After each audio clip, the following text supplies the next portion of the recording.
conduct this session, please join us and welcome with a big applause an acclaimed filmmaker and festival director of the 55th International Film Festival of India, Mr. Shekhar Kapur. Up next, we have a name synonymous with grace and versatility, the celebrated actress, Ms. Manisha Koirala, who will be joining us shortly. Finally, an acclaimed filmmaker, renowned for her visually stunning documentaries and ability to tell deeply human stories. Please keep the applause going for the Academy Award nominated Ms. Lucy Walker.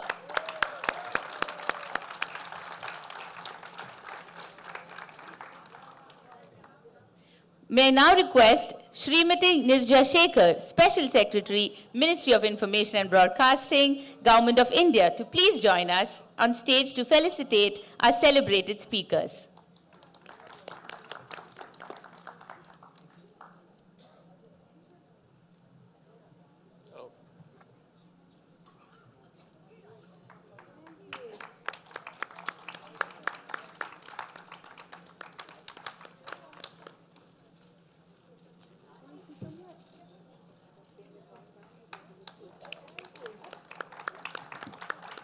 Are you traveling Air India tonight?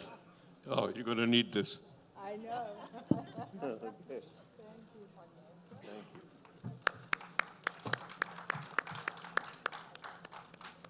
Thank you so much.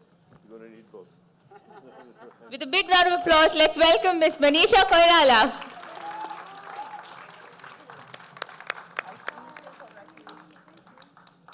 Sorry to be late. No, not at all. Not at all. The traffic was crazy. Yeah. Thank you for being here.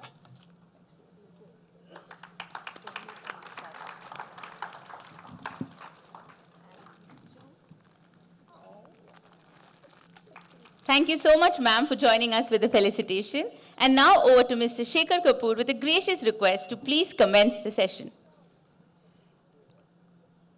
I've been wanting to make a film with Lucy for a long time. How many years now? Have we known each other? Oh my goodness. You say you want to make a film with me. I would dream to make a film with you. So There you are. thank you. That's how films are made. People Yeah. meet and they get made. And you'll produce it and direct it? No, she'll direct it. won't I we? would love to. Okay. So let's start.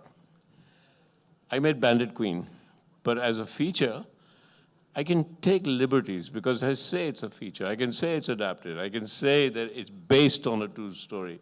When you make a documentary, you can't say, well, I'm making a documentary based on a true story.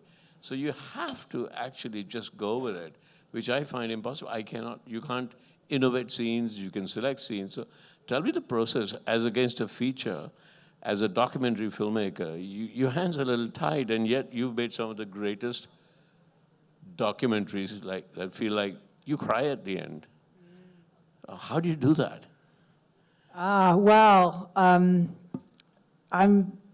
You start with being completely inspired by films like yours.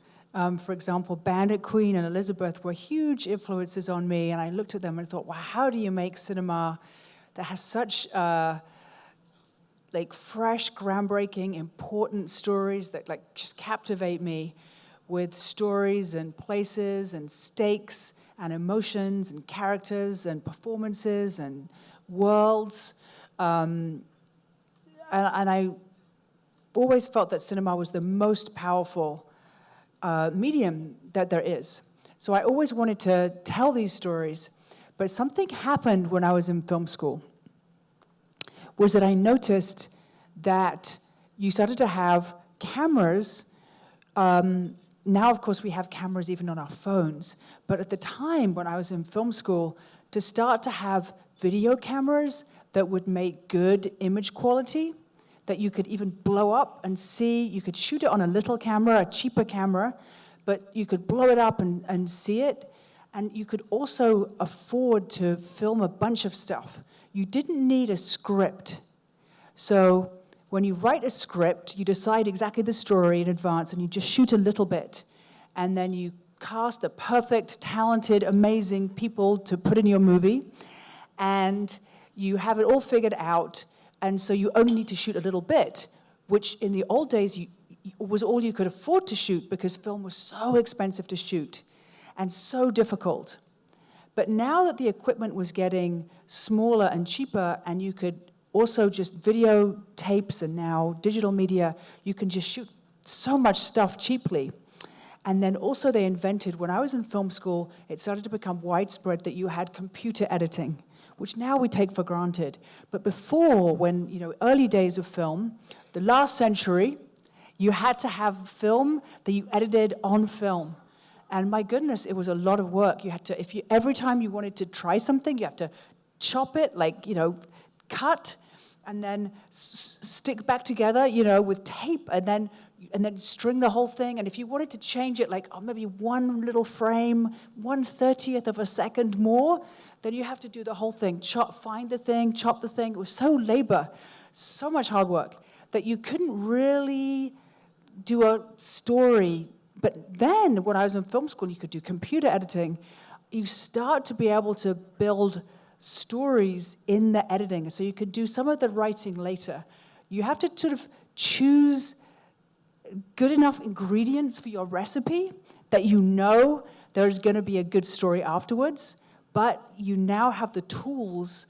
When I was starting, I feel like the tools started to get good, that you could film loads of different options and then create in the editing room a really proper movie that audiences would find really satisfying, but even at the beginning not knowing. So you have this excitement of letting life be your co-writer, and you don't know where it's going, which is kind of it's like a high wire, you take a risk, you don't know at the beginning sometimes, but so it's sort of a good challenge, but it makes for filmmaking that's really exciting, and with the opportunity to actually capture real people, real life, and almost feel like you get to see how actual life works.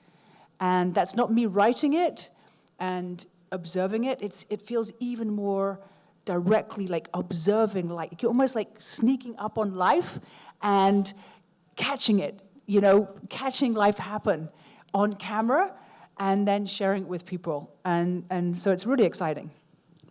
I just want to just ask you one more time, because normally when we make a fiction, it's beginning, middle, and end. But in documentary, as you said, you don't know where you're heading.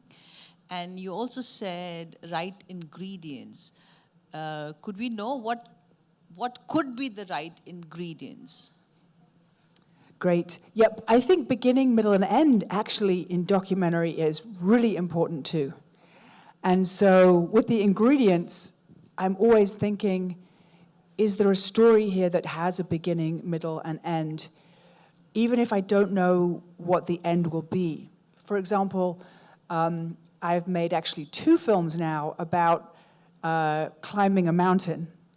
And at the beginning, when you go to climb a mountain, you don't know if it's a difficult mountain, like Mount Everest in my recent film, or in my first mountain film, I was making a film about blind people climbing a mountain.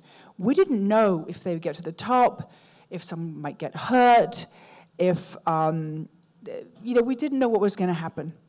But I did know, I wanted to know.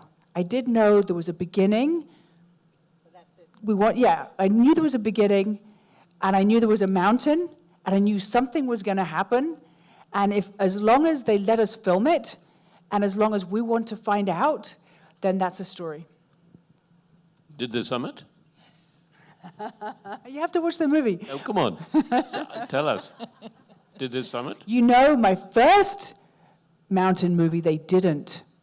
They didn't. It all went wrong. What happened? The film was about an amazing, at the beginning of the movie is an amazing blind American guy. He becomes the first blind person to get to the top of Mount Everest. And he gets a letter from a blind school in Lhasa, Tibet. And the kids write and say, wow, thank you for climbing Everest and showing people what blind people can do. He climbed from which side of Everest? He climbed from the Nepal side. Nepal side, yeah. But then in the blind school in Tibet was so happy because this was such an important symbol for blind people. And the blind American guy got the letter and he thought, wow, I need to go back to Tibet and take these blind students to climb their mountain. And how old were they? They were aged between 14 and 18. But you know what? The American guy was very ambitious, and the climb went wrong, and one of the kids fell, and it was very good question, like, actually, is this too dangerous? You know, so instead of it being a happy film about a happy, successful mountain, now see, I'm filming this, and I'm scared because it was quite a dangerous climb. It was terrifying. And the producers then, when the climb goes wrong and everyone doesn't summit, the producers are panicking. They're thinking, oh no, the movie, you know, this movie we've invested in is now a disaster. And I said, don't worry, don't worry. Actually, in a way, it's more interesting. Because if they had just stood on top, it would be a happy symbol, like they can do the mountain too. But in a way, the story is a little boring, right? It's very like easy, yay, we could climb. Yeah, that would be a nice story too. But actually, how you cope when life goes differently, and how you think about, well, actually, maybe there's something that we could do that is more interesting than climbing on top of the mountain. And actually, that's what happened. We found a different way to, a different sort of summit, a different mountaintop. So the movie was still successful, even though the mountain climb was not successful. So sometimes, even when the story doesn't go according to plan, you can still find a story that sometimes has even more meaning. It can be a little bit scary for the movie investors when things don't go according to the plan, you know, the imagined plan. But as we all know with life, sometimes it takes a different path, and that story can sometimes be more interesting. Let me ask you a very difficult question. You've taken these kids up. They're all inspired by a movie you made. They're all 14, 15, and they're all blind. And you're taking them to Mount Everest. Yeah. What if somebody had died? How responsible would you have felt? I felt very responsible. I felt very scared. And, you know, I felt very scared. And I felt very scared. And I was trying to encourage everyone, don't do things because the cameras are here. You know, yes, the cameras are here, but you know you can't do that. When you have a camera, it does change how people behave. And so I was really worried. And same thing, you know, my new film, that was my first film. I'm going to tell them about the new film. Yeah. Go But no, with this. I feel terrified. How responsible? I can change. I can write a script, and if I was a producer and you came to me and said, put some money in, I'm going to take 14 blind kids up Everest, and I don't know if it'll get there, I don't know if they'll die. How do you even sell that project to anybody? It wasn't supposed to be very difficult, you see. The idea was, we'll do an easy climb. That was the idea. But what happened was, the American blind climber, he didn't quite realize how good he was. And his team also, they like mountains, and they had just summited Mount Everest. They're like, easy, we can just do this is easy. And they really didn't realize how hard it was, especially for teenagers who've never climbed kids before. just summiting Mount Everest is easy? I know, I agree with you. And blind kids? I agree with you. I agree with you. I was terrified, exactly. And you know what's funny about this documentary, you know, I've had this in a few films, that the thing that you are thinking, I was thinking, oh my God, this is too dangerous. This is terrifying. Like, this is terrifying. But what was interesting was, actually, that's how the story became. It became a really good question. Like, the truth of the situation. The polite version was, we're going to climb a mountain, it's going to be easy. The really interesting truth was, actually, somebody has got an idea that is too ambitious, and other people can't keep up. And it's a really good question, like, how much danger is okay to make a point, and what is the point of this expedition? But that's a more interesting question, in a way, is like, what should we ask of blind people? Like, and how do we, that story became more interesting. Like, is this too dangerous is a really, like, juicy, exciting question.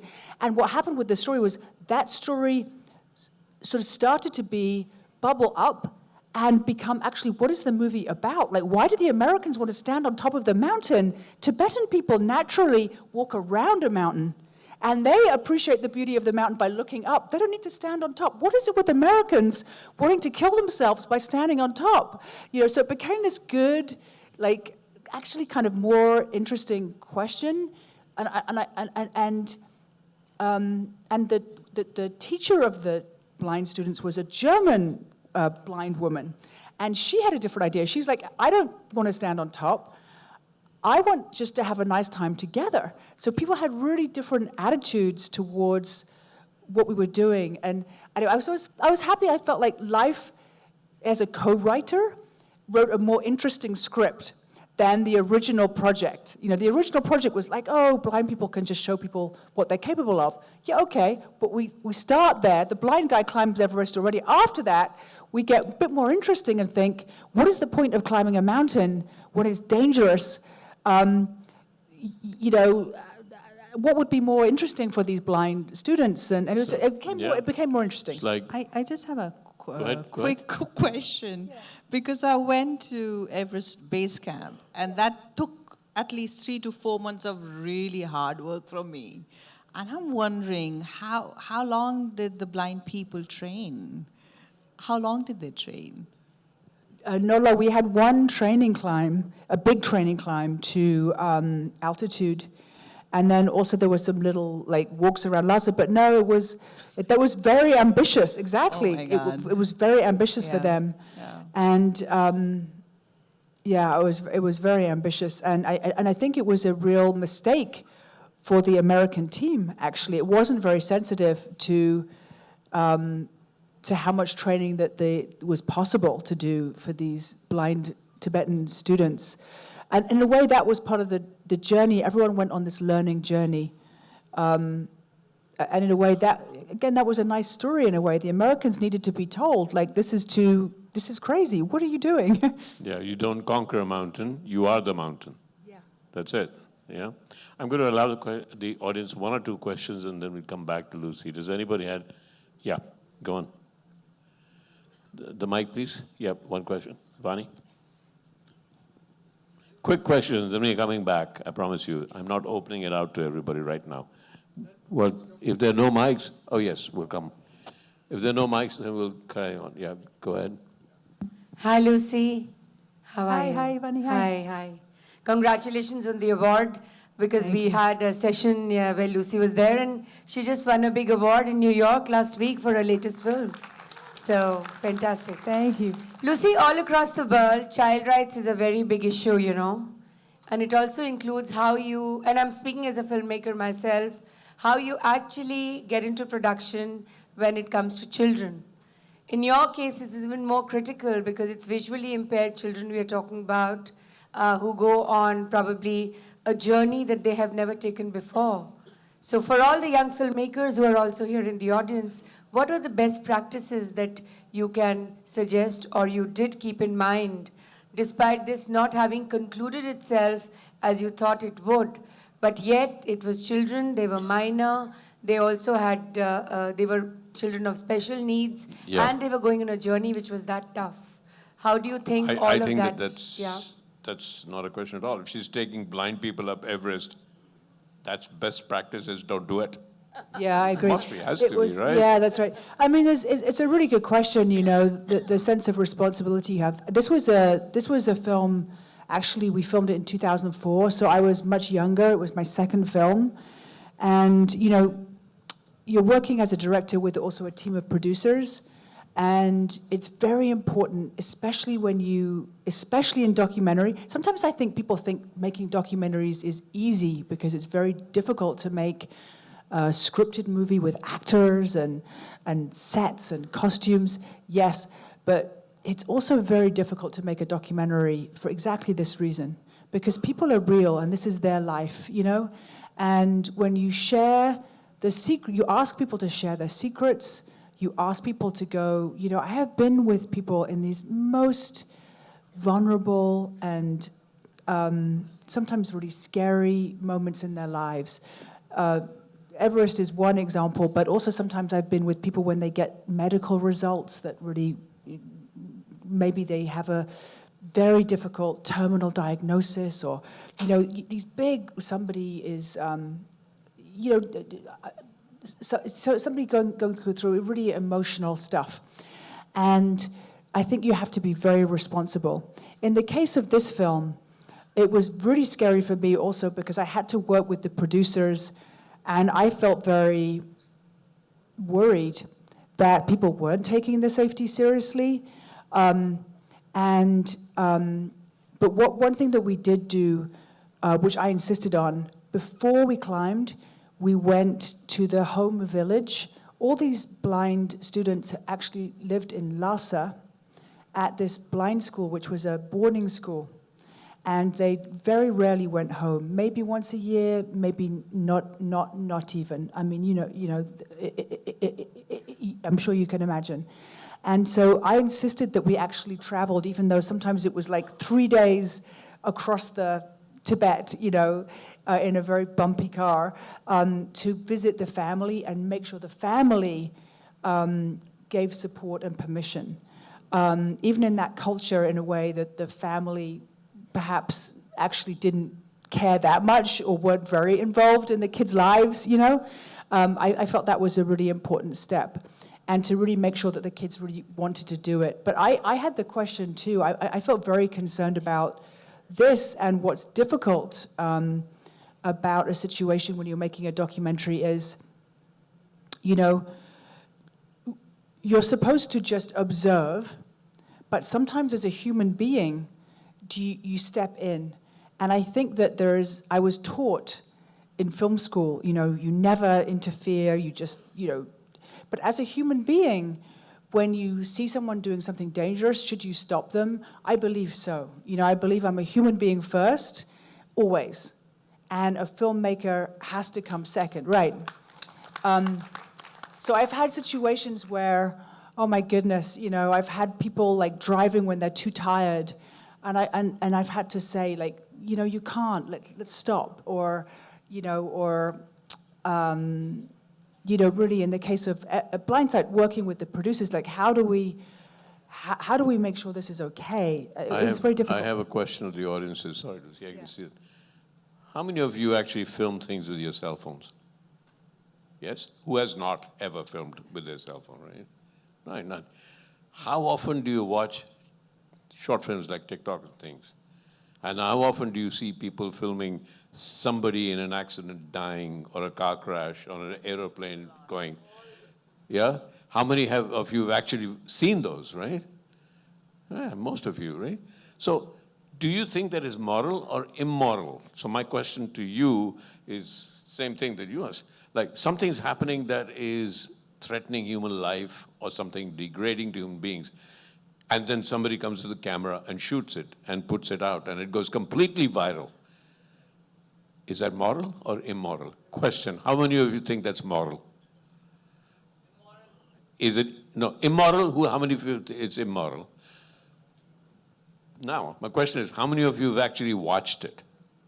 Because each time you watch it, you've added it to it. So are we not, what's happening to us? So we're asking Lucy, who's making a documentary and looking at everything in there and taking points of view, human points of view, but when we see a 30-second video of everything that's immoral, we're watching it, each time we watch it, we are actually complicit. Sorry? We are complicit, right? Now, so what do we do? So I just wanted to be aware, when you were talking, we're all complicit in this idea that we're thinking. Now, I'm going to come back to the next film, and then we'll come back to this moral or immoral question about what is documentary filmmaking now, because I'm going to ask your question, because your last session, your question was very interesting, but just keep it short for us. Yeah, sure. So, Lucy, different perspective about what you told right now. As a filmmaker with disability and as an inclusion advocate, I would like to check with you, right now you told that you got scared at that point with the blind children taking them. So sometimes, right now we are not able to see many persons with disabilities in the entertainment industry. Is it because of the perspective of the filmmakers thinking that it may not be climbing Everest, even other roles also, this role may not be able to perform by this person. So it's better not to give them trouble like that. So is it because of that people are not getting opportunities, persons with disabilities? Oh, wait, so let's... So can yeah. somebody just say, because our mics, there's too much reverberation. Can somebody interpret that question very simply for us? Because we couldn't. No, what I am asking, is it audible now? No, it's not interpret because our mics are so bad here. Can I have somebody here, please? Oh, to I had repeat the asked for question. somebody standing here when I asked questions. Everybody's gone home for dinner. Okay. Without mic, if I ask? Yes, Yes, that's better. yeah. That's it. So now what I am asking, you told that you scared about that situation, right? So as a filmmaker with a disability and as an inclusion advocate, my observation is persons with disabilities are not getting opportunities in the entertainment industry, almost nil. So is it because of the perspective of the filmmakers, even it may not be like climbing Everest, even small other roles also, are they thinking this role cannot be played by persons with disabilities, or it may be some inconvenience for them, so better not to take them? Are they thinking, and because of that we are not getting opportunities? Persons of, yeah. general question of persons of disability. Yeah. The opportunity for them. What is the new Yeah. opportunity for them? I think there's great opportunity. And if I'm understanding your question correctly, you know, I found it, back to this film I've made about, with these incredible blind people. I learned so much making that film. And it was really great that when we shared the movie, we had so much response from blind audiences. Like, there is not enough films about blind people. And when there are films about blind people, the story is kind of really from the perspective that is so ignorant. And can we change that? And I was so happy that blind people liked this movie and was really happy that we made it. I'm also really excited, and actually, you know, true story, I can't see in this eye. So I don't look blind. I have a little bit of an invisible disability myself. And it's not the same when you can see in one eye, then it's not the same as not being able to see in two eyes, right? But I have a little, like, I don't know. So, but it was, I think what I'm really excited about is filmmakers with disabilities telling their own stories and also becoming successful filmmakers in their own right, right? So I feel conscious that I'm not a blind filmmaker and I'm telling a story involving a lot of amazing blind people. I think the future is so inclusive and so many, I'm so excited to see you here and to have your question. And I think that I want to see so many more films about people that we have not yet seen on a screen. And one of the things that's exciting about documentary is that we can tell stories about real people with new narratives that we haven't had before. You know, Bollywood, Hollywood is fantastic, but oftentimes they tell the same story.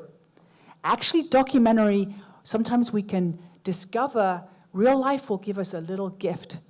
When you watch real life, you can sometimes see a new story with new characters. And sometimes, you know, I feel like people can watch a documentary and maybe they've never met a blind person before. Maybe they've never understood what it's like for a blind person, what a blind person might say and want to show the world.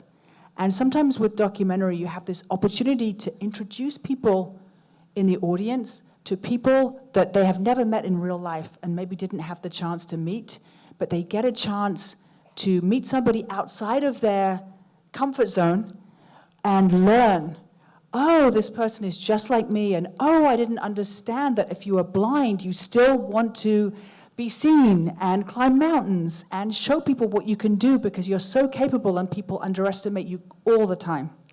And I think this is the way the world gets more understanding, and this is the way we expand our circle of empathy.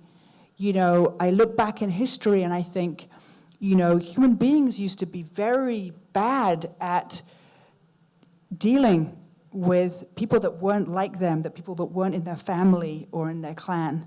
You know, human beings were more violent to each other, more afraid of each other. And I think that we get more and more, the circle of our understanding grows wider. And films are a great way to grow that so that we have more understanding. And these stories, you know, when people watch a story about somebody perhaps with a disability in India, and they'd be sitting maybe in Australia, you know, and they learn, oh, you know, I think that it's a great opportunity for people to learn about each other. And then I think when you understand somebody, you naturally, there's a real joy and a growth. And so I think the future is filmmakers with disabilities making the stories that they want. And I can't wait to see what you're going to make. Great, thank you. Thank you. Question, I'll come back to you. I have a question of Lucy, your latest film. Yes. It's called Mountain Queen. I can tell you about it, and as you can take that up also. It's about a Sherpa who's a woman who summited, not just climbed, summited Everest 10 times. And Lucy followed her, not knowing if she was going to do it. She followed her kids when they came. So, did you summit Everest with her? No. Okay. Definitely not. Definitely not. I knew she goes very fast. And also, the great thing about making my previous movie where we did 2 Everest climbs was I learned a lot about how do you film on Everest. What is your best strategy to get the best shots that tell the best story? And I learned a lot. And one of the things I learned was that even if I myself, as a director, am up there, you know, the conditions are so hard with altitude that, you know, even if you imagine, oh, I'm going to be a great director, I'm going to be standing next to the director of photography with the camera, with a good idea that can really make the movie better, and I can be a help, and I can be a director. You know, on Everest, there are no director's chairs, you know? And instead, if I am the director and I am like in the middle of the picture, you know, the camera's shooting, and I'm like halfway up the mountain, maybe being sick, and saying, rescue me, where's my helicopter? You know, that is not going to help the movie. Okay, so... You've submitted at least once? No, I did not summit. The first time we went to 23,000 feet. And it's tough. Altitude, who has been to altitude? Has anyone been to altitude? Whee! It's no fun. Tell me about it. It's no fun. You can't think. You don't want to eat. You can't sleep. Even just lifting your arm is too much work. You know, everything is so difficult. And the key, I think, with filmmaking, we know this, right? The key is teamwork. You need a great team. This is not a solo sport. Maybe with a documentary, a little bit more, you can do one person make the whole movie. But I knew from the first experience that the key was having a fantastic team. And also that I also knew that a lot of people can shoot. And I think, Shekhar, you've always said this, right? You give people cameras, we're excited to see what they're going to see. And I knew from my first Everest movie that you never know on the mountain when there is a moment you want to capture or when there is a view. And it's so much hard work. You know, if I want to film from over there or something is happening to Lakpa Sherpa, this is our star of Mountain Queen, if she is doing something over there, you can't like quickly get there and get the shot. So you need everybody to have a camera and be ready. And also, you never know if someone's going to get sick and go down. So what I did was I gave camera to the Sherpa team that was climbing with her, all 5 of the Sherpas that were climbing with her, and really trained them in how to use the camera, what we were looking for, what we weren't looking for, hold it steady, you know. But I also encouraged them, like, what do you see when you see this story? And it was great. And actually, we got wonderful shots I don't think that people have seen before, because we got the Sherpa people shooting. Like, there's a great shot, there's a funny shot actually, where one of the Sherpas is smoking really high up at like Camp 2, which is like 18,000 feet and maybe 20,000 feet. He's sort of smoking because he's anxious. But it's quite funny because you never think of a Sherpa smoking at the top of Everest, smoking a cigarette, right? They're like, it's a funny shot. And I think that normally when the camera crew are coming, people put the cigarettes out and hide them. But because we had the Sherpa team, we get a little bit more like the real deal. And I was excited that our movie was actually, like, on screen was all Sherpa.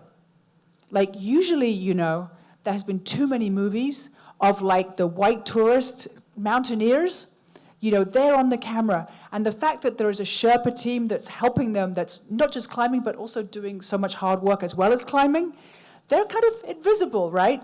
And then and in this case, actually, on screen, Lakpa is a Sherpa. Her climbing support team of 5 climbers, they're all Sherpa. Yeah. And then also they're the camera team. And then we also added one specialist high-altitude cinematographer who is a really good cameraman who also had summited one time previously.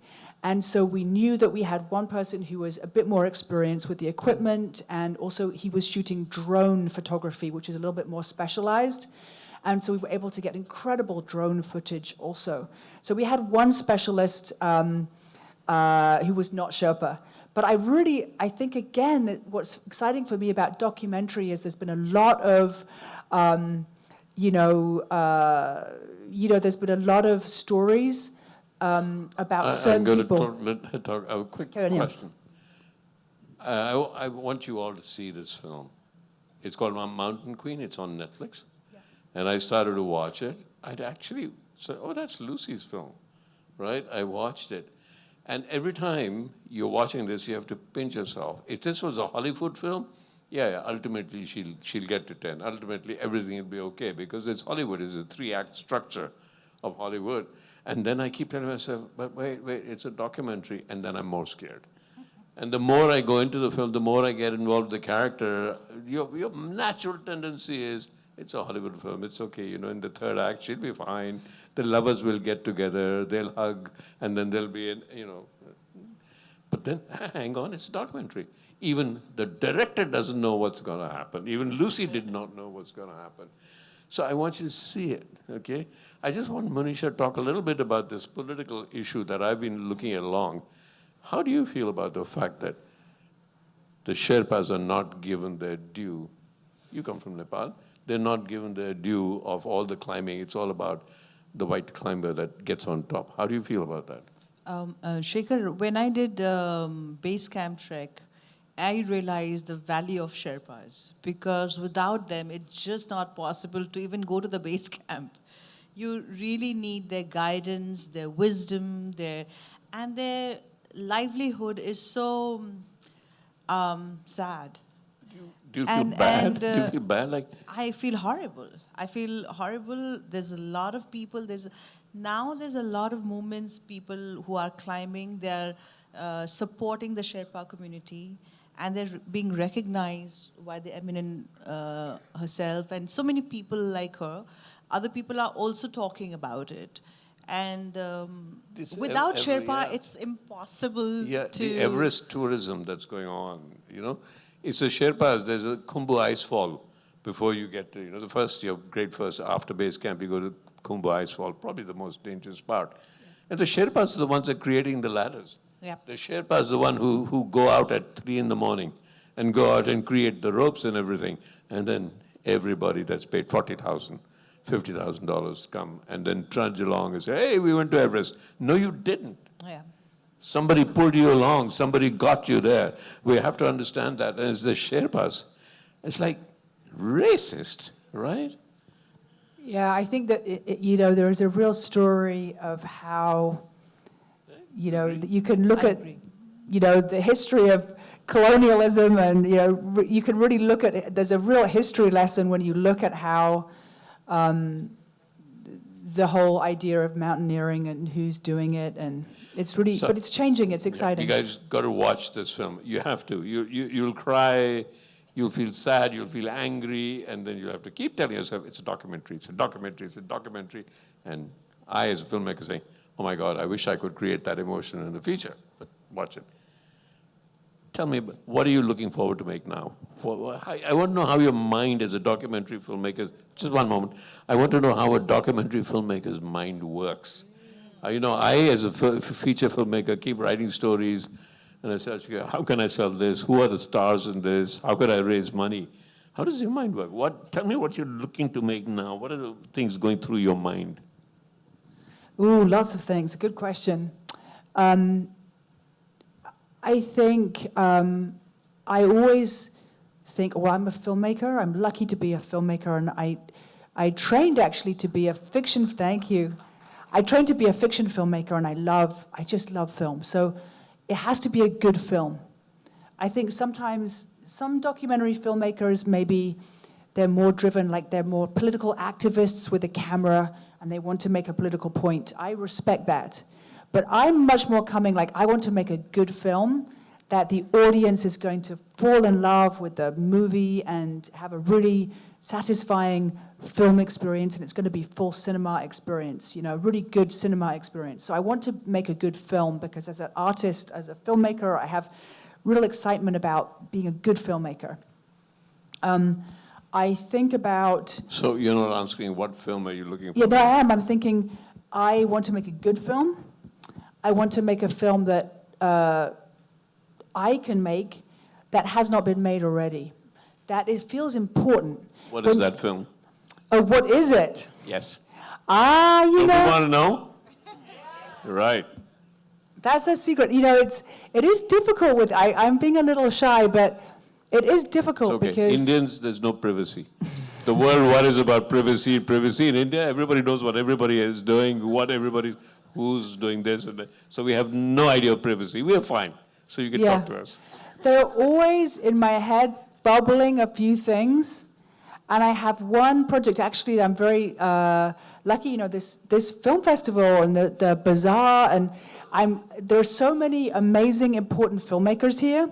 I was on a Zoom meeting with a fantastic producer who was based in France. And at the time of the Zoom meeting, I was in Los Angeles and with my team, and he was in France, and we were talking in the Zoom, and I said, I'm very excited because I'm going to go to India. And he said, me too. Anyway, so there are so many fantastic producers here that I have a producer. I don't know if he's in the audience, David. Is David in the audience? Maybe he's not. I think he had a meeting. So there's a producer here. I have a project that is really interesting about, you can, how humans have always wanted to talk to animals? Right? Do you know that with AI now, the AI is so good at spotting patterns that they are now discovering that you can use AI to make sense of what animals are saying, kind of thing. So we're not quite at the stage where we can have subtitles for elephants.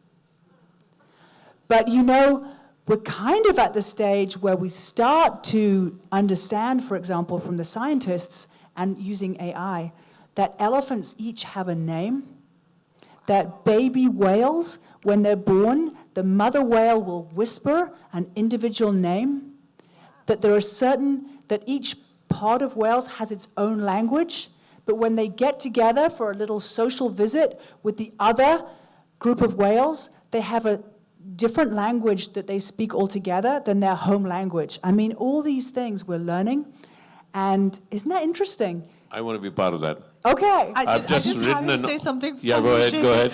It's just that I love animals. Yeah. And there was an app which said that you can learn what your cat is saying to you. And Yeah. I was just giggling That's the away. dream, Is right? it- Yeah. Is it really true? You know, the apps, I would not trust the app yet. I would, you know, and it's a little bit of a difficult problem. It's not the easiest problem, but it is really amazing that using AI now, they are really starting to discover so much more. And it is not impossible that we really get much more interesting understanding.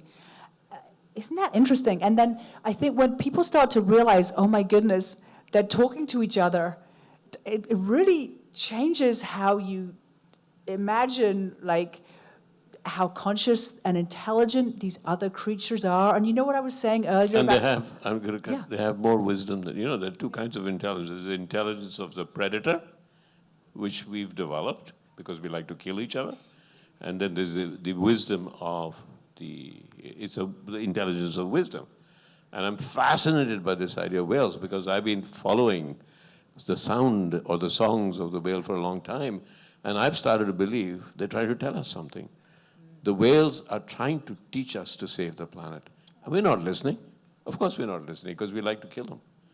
So we are the killers of the planet, right? But there are some projects now where they literally, like, really, it's not impossible that we will start to really understand what the whales are saying and be able to listen in our lifetimes. You know, there's these projects, maybe there's a few years away, that we can kind of almost have two-way communication. That they have, we have so many recordings that you can spot the patterns, and then using AI, you can then create a kind of, and play back, so we can kind of talk to the whales and then listen and maybe having a conversation. I think it's possible in our lifetimes. It's really, isn't that See, interesting? that's what's so fascinating about documentary filmmaking. When we make a feature film with whales, we make Free Willy. Right? About a kid that falls in love with a whale and he's lonely. It's about the kid, it's not about the whale. But when you make a documentary, you can actually make look, the way you're thinking is so different than from a feature filmmaker. Yeah. One question of the audience. We'll come back because we don't have Lucy for long. Hi, Lucy. Hi. Here from the front. Hi. Hi, my name is Arfaz. I'm from Kerala. With fiction, my question is, with fiction, there is an established revenue model. With documentaries, of course, not the ones which is backed by Netflix and stuff like that, but the other documentaries, how do you find funds? How do you identify this is my producer? How do you pitch the film? And how does the producer think that I'm going to recover the money or make profit out of it? Such a good question. And actually, you know, if you go to the bazaar, you know, right now we have this incredible, like, thing happening at the Marriott, right? Where actually there are a lot of people who are really involved in this, fantastic documentary producers and distributors. You know, and even, I tell you a secret with my film Mountain Queen, actually not really a secret, but people don't really realize we did not make that with Netflix money. We made that with an investor, and then we were having to sell it afterwards to pay back the investor. How much did you spend on it? We never talk about our budgets. Oh, come on. It's like We are not private people here. We're public people here, right? Yeah, we we want wanna to know. know how much you spent We on it, wanna right? Okay. you know, really, no, it is like a, we're not allowed to talk about it in public kind of thing. Oh, well, But we'll is- get it out of her by the But end of the compared session, to right? compared to fiction movies, they're quite cheap. And also, my films, I've never had like big budget documentaries. There are people that make like $5 million documentaries, or even there's one about the pop star Pharrell Williams. I think the budget on that was closer to 20 million, for example. Like That was a feature. that was a That was that's our opening documentary. film about Robbie Williams. Yeah. The great man. Yeah. Okay, right. Yeah. Sorry? A better man, sorry. So I selected that film, forgot the name. Okay. You know that some documentaries have more money, but I've never had like the biggest maximum budgets, and I am always happy because just about, and sometimes I didn't know if it was going to be possible, just about I pay back the investors. Sometimes, and in my career it's been like 50-50, sometimes you go to a Netflix or BBC or HBO or different, places that will show the film, distributors, at the beginning, and you say, I've got this idea. And they'll say, great, and here's the money to make it. And they will have more control along the way, but you know already, I've got the money, this is the budget. Other times, you get the investor and then you don't know if it's ever going to show. And it's a bit scarier, but actually the trade-off is sometimes you have a little bit more control. You can make the movie you want. You can go to a festival, sometimes like a Cannes or a Sundance, and then you can try to sell it at the festival when you finished it, and then hopefully someone like a Netflix will buy it. And that's what we did with Mountain Queen. We went to Toronto not knowing if anyone would ever see it after the festival. And we were really lucky. And you know, it is a tough time in documentary right now. Famously, there's like a little bit of a rough spot in documentary where like not so many films are selling, but a lot of people are making them. So it's a little bit, a lot of people in documentary are worried right now about this question. But I think that the big picture is good, because I think the films get better and better, the equipment gets better and better, the filmmakers get more and more smart. You know, when I was growing up, there weren't that many documentary filmmakers, but now I feel like so many people are now watching documentaries, thinking about documentaries, the stories are getting better, and so I think that it's a really bright future, but it is sometimes tricky with documentaries. One good thing about documentary is sometimes you don't have all the money at the beginning, but you can still start and get some more money as you go along. That's very different than Hollywood. So what do you shoot first? Yeah, you shoot something usually first that either you like you can't miss. I always say shoot the thing that changes, but especially at the beginning of a project, if you need to get the money later, you shoot something really you hope will be good, and that will get them. Then you can take it to somebody and say, look, this is really interesting, and they let me in and let me film the whole thing, and let's make the whole movie. And then hopefully you can persuade people with a little piece. That's how we used to shoot years ago. Yeah. Feature films. We would shoot a song, or we would shoot an action scene, and then go to a distributor and say, I've got all the money, but I need a little bit more. See, I've shot a song, I've shot an action scene. If you shoot a nice little beautiful, conversation, nobody's going to give you money. Yeah, that's right. It's got to be good. Yeah. It's got to be good. That's right. But sometimes in documentary, you really, the pieces come from different places, or the pieces can come over time. And actually, there's a bit more flexibility. When you have big movie stars, oh my goodness, you have to shoot their schedule. You can never get them back once you've lost them, and the sets and the costumes and the whole team. You have to shoot in a very condensed way. With documentary, actually, there are opportunities to shoot over different periods of time in different places. Sometimes also you can gather material from different places. In Mountain Queen, we went and we found footage from all these different expeditions. In fact, with Lakpa, her first expedition to Everest was the year 2000. And we went back, and there was a film that was filmed in the year 2000, but they didn't really show much of Lakpa. But I went to the filmmakers and I begged them, please let me go and look at the pieces that you filmed that you didn't use in your finished film. Because I know that you filmed some of her, and you know what, there was amazing film of her that had never been seen. And it's almost like an archaeological dig in history. I'd been working on the film for some time, and I'd imagined, what would it be like to see her when she was young? Because she was very young, and she in the year 2000, she became the first Sherpa woman, the first Nepali woman to summit Mount Everest. And but you kind of wonder, well, what would that have been like to be the first woman back then? What was she like when she was young? She told me the stories about it, but you have a picture in your mind, or she told me about her husband or different things, and you work on these things for ages, but you don't know what it's like.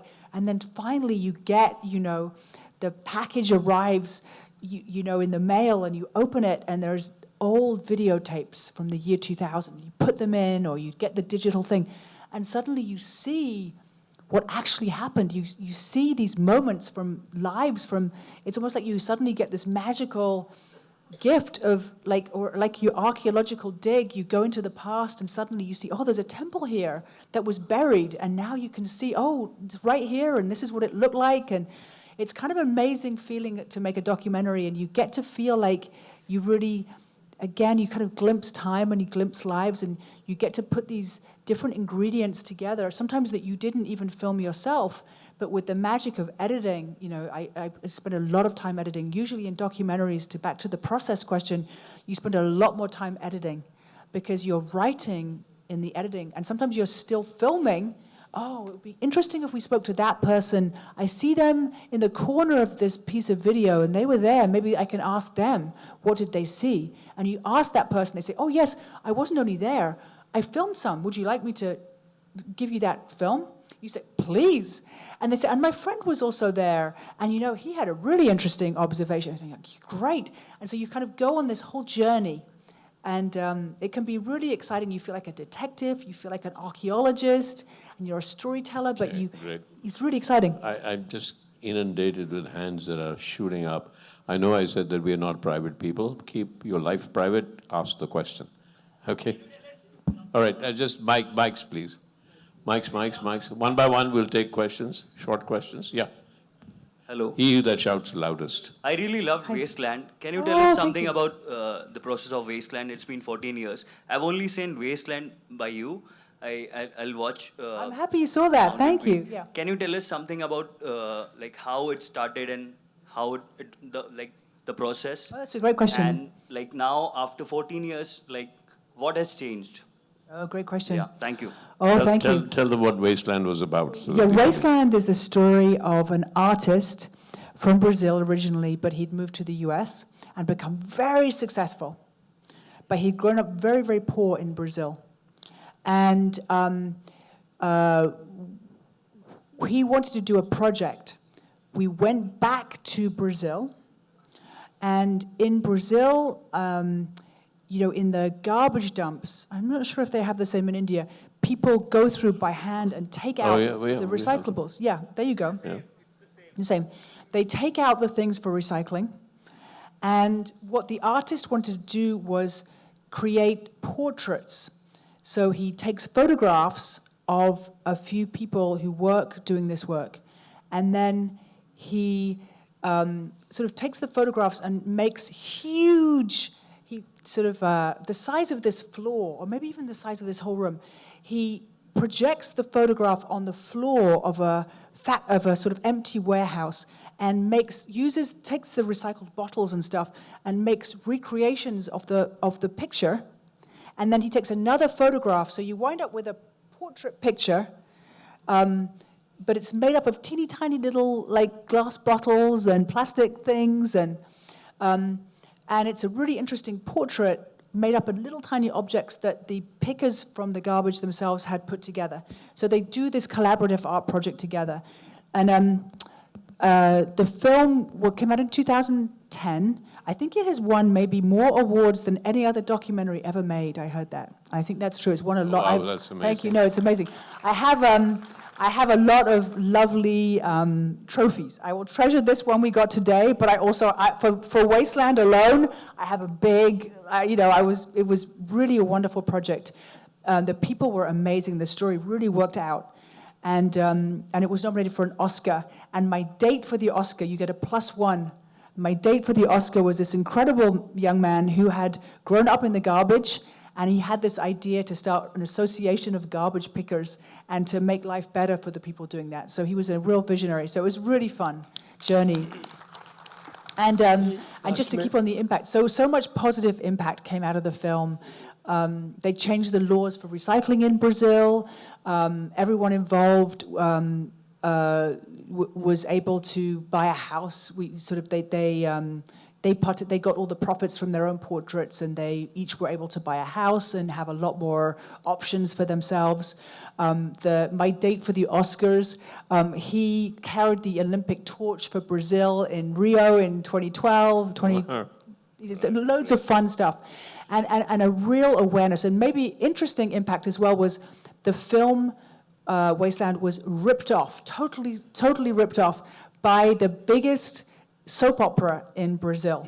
So the opening, which I actually thought was great, we thought it was fantastic, because some people watch documentaries, but a lot more people watch this like telenovela, huge soap opera, the biggest TV show in Brazil. The opening sequence became about a character who, through no fault of his own as a little kid, found himself working in this garbage dump, having a really hard time, but being a real hero. And that really changed people's attitudes towards these people who had had a really hard time because they were really looked down upon. So it was really nice that people started to think, oh wait, these people are environmental heroes. They're not like smelly, horrible people. They're actually doing a really good, honest work that really helps the planet. And so it changed a lot of things. I'm really proud of that movie. And That's good. We need an applause, but I can see the way she's looking at me. It's time to go. We're not leaving yet. We're not hungry enough, okay? Okay. Okay. Yeah. Yeah. Short question. बिल्कुल short Yeah. Last है Suresh Sharma documentary film maker हूँ मैं शेखर जी से और मनीषा जी से उनकी राय जानना चाहूँगा अपने देश में डॉक्यूमेंट्री बहुत ही संकट से गुजर रहा है क्योंकि प्रधानमंत्री जैसा जो क्लासिक डॉक्यूमेंट्री है उस तरह का बनाने का साहस आप करते हैं भी अगर तो हमें जहाँ से डॉक्यूमेंट्री बनाने के लिए कहा जाता है वहाँ अब पूछते हैं कि ये कहाँ से इसका खर्च कहाँ से निकलेगा क्या इससे लाभ होगा मैं बताता हूँ। लास्ट सर हाँ जी। इसी में कि अगर क्या इसके लिए हमारे पास एक डॉक्यूमेंट्री का चैनल नहीं होना चाहिए होना जैसा कि चाहिए वेस्ट में है और होगा भी। वो डीडी ने वो एक डॉक्यूमेंट्री का चैनल बना रहे हैं। अच्छा अच्छा Okay. Anybody else? How many questions can I take or can Lucy take? Oh, we got time. Okay. Yes. Yes, yes. Can you wave your hand? That's Hello. it. No, here, to the lady here. Come, quick, Mike. She's waving her arms around. It's like the ship's moving away and she's saying goodbye. Right. Hi, Lucy. First of all, I want to say I really love You have a little louder. how animated you are when you're talking. It's so lovely. So as a beautiful woman filmmaker, I want to know, have you ever felt or have you ever been made aware of your gender? And if you can share any anecdotes of your filmmaking process where you have felt, anything like that, or have you ever felt vulnerable, how you have dealt? If you can explain with any anecdotes. Yeah, as a woman in a yeah, good slum, question. did you feel vulnerable? Yes. Were you under danger Yeah. because well, of your gender? That's your question, right? Yeah, no, it is. Sometimes it does feel difficult. Sometimes it feels like, I still feel like some of my male colleagues, I'm like, they get more money than me, or they have more easy time than me. I still feel like that now, definitely. And it can be, harder in ways, and sometimes I have a harder time with doing certain things because I'm a woman. But, I'm able to turn it around and think, what an opportunity to tell a story from a female point of view. And again, this is how we learn and grow, and this is why I'm excited about more filmmakers with disabilities and more filmmakers from India and more Sherpa people. I think, a project that we were talking about doing was really exciting, was sort of turning around Slumdog Millionaire and giving the cameras to people in Dharavi, right, for example. I can tell you the project we're talking about. Yeah. We wanted kids in Dharavi to make a movie, write the movie, act in the movie, make the movie, and we wanted to shoot them, how they make the film, how they decide the whole process. So we have a documentary about them making a feature film, Yeah. and then we could release a feature film, and then see the whole process from the time that they started to write the film. Should we make that? Yes. There you are. Wouldn't that be great? Yeah. Yeah? Yeah, that's right. So I feel like it's so exciting to see films from points of view we haven't seen before, right? And this is, again, how I truly believe the world gets to be a more understanding, inclusive, exciting place. There, as we know, there are so many amazing stories and so many amazing points of view. And so if ever I get really discouraged and think, it's too hard being a female trying to do this, I remember actually, but in a way, it's even more important that I do it because, I feel like a lot of other filmmakers, we've already heard from people like them a lot in the world. Maybe it's time, it's a little bit more difficult for people who haven't heard from so much as, as the people who have had the dominant voices, but in a way it feels more meaningful if you can figure it out and do it. So I think that always, I encourage myself sometimes that way. It may sometimes feel harder, it may sometimes feel scarier, but ultimately, what an opportunity. And I feel so lucky that I've had a job that I feel like can make a difference. Great. Hello. Can you just stand up? Can you have the mic, please? Short question. Yeah, and you can tell me your life story later. Okay. Hello, good evening. So my question is, what is your take on wildlife documentary? As well as, since you mentioned that you will be making a documentary on AI and the whales, so I want to know if you'll be collaborating with David Attenborough as well for that. It's funny you mentioned David Attenborough. David Attenborough, as many of you probably know, I think he's 99 years old. 98, yeah. 98, thank Yeah. you. And he's fantastic. Thank you, David Attenborough. He's made some amazing films, right? True. Decades of amazing films. But actually, we talk about that quite a lot on our team. We say, David's incredible, but in a way, we've seen wildlife through David Attenborough's eyes for generations in a way, right? For as long as I've been alive. Maybe there's a different way to see wildlife and nature, and maybe that's what's an exciting opportunity, is to do something different that hasn't quite been done before. Now, how we're going to do it, we're still working on the film. It's early days, so you got the sneak idea that we don't even know quite where it's going, whether we're even going to actually be able to make it and get all the money and all that stuff.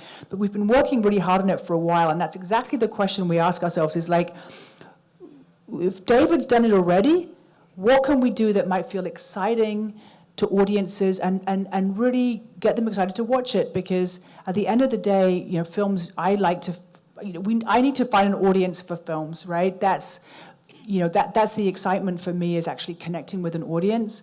And I kind of believe that as the equipment changes and as the human, world we're in evolves, that we want new stories and new ways of looking at things. So that's the challenge. Okay. Next. No, you've done your question. Thank you. Yes. Just that. We started a conversation with insensitivity and morality. So within this film festival itself, there was a documontage named as Afternoons of Solitude. So within the documontage, it has been shown that in bullfighting, the main actor is killing the bull without any reason, just to show that how manly he is, and it has been celebrated, and the narrative of the documentary was such like that. So this is my question as well. This has been awarded Golden Shell Best Film for San Sebastian Film Festival. So what is the extent to which this thing should go on in celebrating all these things, just because the narrative itself is anyhow celebrating this aspect, that how the tickets are being sold out, and there was no other perspective. Do you know the documentary? I don't know that documentary, but it is a good question, I have a question. Yeah. Is it against the bullfighting or stand up for, or is it celebrating? It is celebrating bullfighting, Afternoons of Solitude, and the bull has been hit by roads and like anything. Most of the people have went outside. I have seen the whole thing, though it anyhow opens a new perspective. But if you are awarding such kind of movies, then it influences the larger filmmakers to go into this deeper aspect, which the kind of mindset people have. It's a good question. For me, and back to the thing we started, we spent quite a long time talking about that second film of mine, Blind Sight, with the blind children. I mean, I felt very responsible, and I think a lot about the responsibility I have about the stories I want to put into the world, and making sure at the beginning that I feel aligned, that it seems like, I kind of use the Buddhist idea of right action or something, or there's a right, for me, I have to feel really good about what I do, and I wouldn't want to make a film that I don't feel good about. the message or what I'm doing. So I try to be quite careful about that because that's me as a filmmaker. And maybe also that film Blindside, it was absolutely terrifying, to think, well, is this the right thing to do, all this stuff. So it's not for me to talk about the film I don't know, but I will say that, when you are dealing with reality, again, documentary it's a big responsibility, and in every way, and in a way, but again, what's exciting is that actually you are having an impact, that like you said, you could be normalizing things or supporting things or encouraging things, but so I sort of feel very aware of that responsibility. And then other times, maybe if you show something as it is, then people have an opportunity to learn about it and actually act against it. So I don't know what's wrong or right, but I personally try to be very careful about what I get involved in because it is a real minefield. Okay. Let me see. Enough men asking questions. Yes. One question. Yeah. Now, wait a minute. Here, can you go? Yeah, just stand up. Be firm.